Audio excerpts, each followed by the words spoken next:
শিক্ষার্থীদের দীর্ঘদিনের দাবি আবাসন সমস্যা সমাধানের জন্য বিশেষ বৃত্তির ব্যবস্থা করার কথা।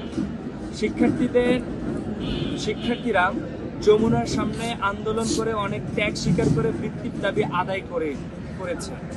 কিন্তু অত্যন্ত দুঃখের বিষয় হলো দীর্ঘ 8 মাস পার হলেও এই টাকা এখন শিক্ষার্থীদের হাতে পৌঁছায়নি। আমরা অর্থ ছাড়ের বিষয়ে ইউজিসির সম্মানিত চেয়ারম্যান মহোদয়ের সাথে যোগাযোগ করেছি এবং তখন আমরা জানতে পেরেছি অর্থ মন্ত্রণালয় থেকে অর্থ ছাড়ের অথরিটি জারি করা হয়নি। তারপর থেকে যোগসুর পক্ষ থেকে একাধিকবার যোগাযোগ করা হয়েছে এবং গত 1 সপ্তাহে আগে অর্থ মন্ত্রণালয় থেকে অথরিটি জারি করা হয়েছে।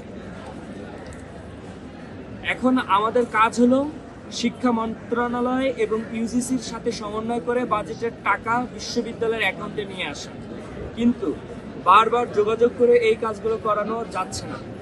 আমরা গতকালকে মাননীয় ট্রেজারার মহোদয়ের কাছে এই বিষয়ে একটি স্মারকলিপি প্রদান করে 3 দিনের বৃত্তির টাকাগুলো নিয়ে আসার জন্য দাবি জানিয়েছি।